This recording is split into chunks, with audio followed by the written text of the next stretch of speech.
Buenas, hoy vamos a empezar con la sección número 1 del trabajo del grupo 6. Yo les voy a explicar lo que es el concepto y la definición de la derivada. En este caso, la derivada básicamente es la tasa de cambio instantánea de una función respecto a su variable. Se define matemáticamente como la función que podemos ver acá a mi izquierda, y es decir, tomamos la razón de cambio promedio entre dos puntos muy cercanos y hacemos que la distancia h tienda a cero. Cuando ese límite existe y es finito, decimos que la función es diferenciable en ese punto. Es importante destacar que la diferenciabilidad implica que la función es continua, pero no al revés. Una función puede ser continua y no ser derivable. Pasaremos directamente a la diapositiva número 2. En este caso, geométrica sería la interpretación geométrica y un ejemplo. Geométricamente, la derivada tiene una interpretación muy clara. La pendiente recta de recta tangente a la curva en un punto P. La recta secante que une dos puntos cercanos se va acercando cada vez más a la tangente cuando h tiende a cero. Para verlo en la práctica, tomemos un ejemplo clásico que sería función de x igual a x al cuadrado.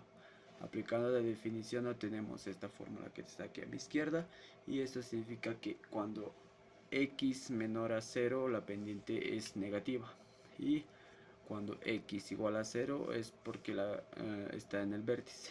Cuando x mayor a 0 la pendiente es positiva. Pasaremos directamente a la diapositiva número 3, lo cual pueden ver en lo que es esta tabla que está aquí a mi izquierda, que muestra lo que son las notaciones y los símbolos diferentes que se usa para describir unas formas de derivada que se usa según el contexto. Como pueden ver, es la notación, los símbolos y su uso principal de cada uno. Un ejemplo para entender lo que serían los límites de la derivada es la función que pueden ver aquí a mi izquierda, y se puede decir que esta función es continua, pero no es diferenciable, porque los límites laterales del cociente incremental son diferentes. En este caso, más 1 por la derecha y menos 1 a la izquierda. En resumen, la derivada mide el cambio instantáneo y es la pendiente de la tangente. Con esto terminamos lo que sería la parte 1 de nuestro grupo. Gracias, Anthony. Mi nombre es Sebastián Ticona y yo lo que voy a hacer ahora es explicar un poco sobre las propiedades de las derivadas. Bueno, primero debemos entender que las propiedades de las derivadas dependen de los límites. Muchas veces no vamos a tener el tiempo o la disposición de calcular límites complejos, por lo que existen dichas propiedades o atajos que nos permiten hacer los cálculos de las derivadas de una manera más sencilla sin tener que recurrir constantemente al cálculo de dichos límites. A continuación voy a explicar los 6 tipos de propiedades que nosotros investigamos. La primera propiedad es la regla de la constante. Esta propiedad quiere decirnos que la derivada de una constante siempre es cero. Esto se debe a que como es una constante, las constantes no cambian, por lo que su tasa de variación es nula. Como se puede ver en el ejemplo aquí a continuación. La segunda propiedad es la regla de la potencia. Esta quiere decirnos que para derivar una variable elevada a un exponente, se baja el exponente a multiplicar y se le resta 1 al grado de la potencia que se va a derivar, como aparece en el ejemplo a continuación. La tercera propiedad es la regla de la linealidad. Esta va asociada con la suma, la resta y la multiplicación por un cociente. La regla de la linealidad es una de las propiedades más importantes del cálculo diferencial, porque nos permite descomponer funciones complejas o grandes en partes más simples. Básicamente, establece que las derivadas actúan de manera distributiva ante la suma y la resta y no se ven afectadas por las constantes multiplicativas. A continuación se puede ver un ejemplo de una derivada que contiene una suma y una resta. La cuarta propiedad es la regla del producto. Cuando dos funciones se están multiplicando, su derivada no es el producto de las derivadas, sino que sigue un orden específico. La derivada de la primera por la segunda sin derivar, más la primera sin derivar por la derivada de la segunda. Y con ese orden podemos hallar la derivada real de estas funciones a estudiar, como se puede ver en el ejemplo. La quinta propiedad es la regla del cociente. Esta nos dice que para derivar una división entre dos funciones se utiliza una estructura similar a la del producto, pero con una resta y un denominador al cuadrado, como se puede ver en el ejemplo.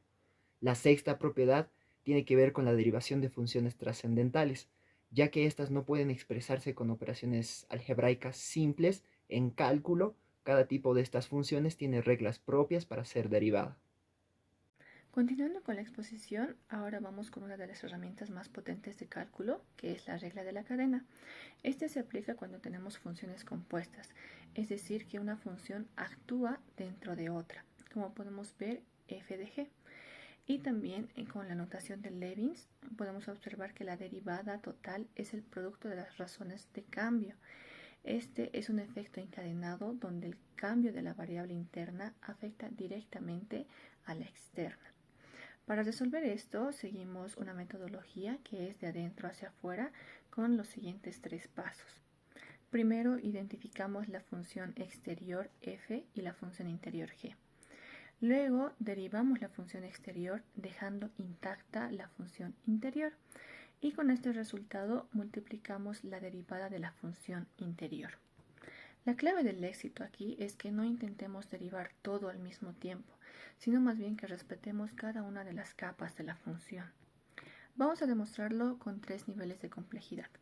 En el nivel 1 tenemos el seno de 3x, identificamos que lo externo es el seno y lo interno es 3x. Al aplicar la regla, la derivada de seno se convierte en coseno, manteniendo el 3x, y al multiplicarlo por la derivada interna, que es 3, obtenemos como resultado final 3 coseno de 3x. Ahora, yéndonos al nivel 2, subimos un poco de dificultad con una potencia. Aquí la función externa es algo elevado a la cuarta. Bajamos el exponente y le restamos 1, pero lo multiplicamos por la derivada del polinomio interno, que es 6x, y al simplificar esta expresión llegamos al resultado final, que es de 24x, paréntesis 3x al cuadrado más 1 elevado al cubo, perdón. Y bueno, este es un proceso mecánico y lógico si respetamos las jerarquías. Finalmente, en el nivel 3 analizamos el seno de x al cuadrado. Siguiendo nuestra lógica, derivamos el seno como coseno de x al cuadrado y lo multiplicamos por la derivada del argumento, que es 2x. El resultado es 2x por el coseno de x al cuadrado. Esto no solo es un valor algebraico, sino más bien tiene una interpretación visual que en el gráfico lo podemos ver con mayor claridad. Noten que a medida que nos alejamos del origen, las ondas se vuelven más frecuentes y se podría decir apretadas. Esto sucede porque la función interna, que es x al cuadrado, crece cada vez más rápido. Y la regla de la cadena multiplica ese crecimiento por la oscilación del seno. Sin esta regla seríamos incapaces de modelar fenómenos como las ondas de radio o los ciclos de variables en la economía. Buenas noches, yo les voy a hablar la parte de derivación sucesiva. ¿Qué pasa si derivamos el resultado y qué es lo que llamamos derivadas de orden superior? Cada nueva derivada nos da una capacidad extra de informarnos. La primera nos dice qué es la dirección y la segunda nos dice la intensidad o la forma del cambio. Como segundo punto está el movimiento a la aceleración. Si tenemos la posición de un objeto, su primera derivada es la velocidad, pero si derivamos la velocidad y tenemos la aceleración, incluso si existe una tercera derivada, que también se llama jerk o más conocido como el tirón, que mide qué tan brusco es el cambio de aceleración. Esto es vital para diseñar desde montañas rusas hasta sistemas de frenado de trenes. Como tercer punto también tenemos la concavidad y curvatura. Geométricamente, la segunda derivada nos revela la concavidad si es positiva. La curva se abre hacia arriba, pero se abre como un cuenco. Y por el otro lado, si es negativa, va hacia abajo. El punto exacto donde la curva cambia de cuencos, o también llamada colina, se llama punto de inyección o inflexión. Y ocurre cuando la segunda derivada es cero. En conclusión, podemos observar que las derivadas se utilizan para optimizar varios recursos, como el combustible de un punto A, de un punto B, de una movilidad, gastando lo menos posible. Y también se puede hacer predicciones como el crecimiento de una población y así determinar los datos exactos y precisos que uno se necesita. En sí, el cálculo diferencial se podría decir que es la base de la ingeniería moderna, pero en sí las recomendaciones que se podría hacer es de que las derivadas no se debe de hacerlo de manera directa.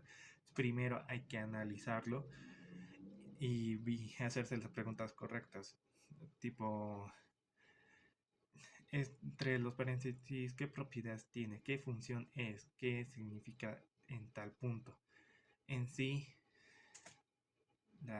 lo que se debe también de hacer es visualizar la gráfica. Por ejemplo, de que si la gráfica tiende hacia arriba, significa que el resultado, los datos tienen que ser positivos. Esto dicho, gracias por la atención, gracias por ver el video. Hasta pronto.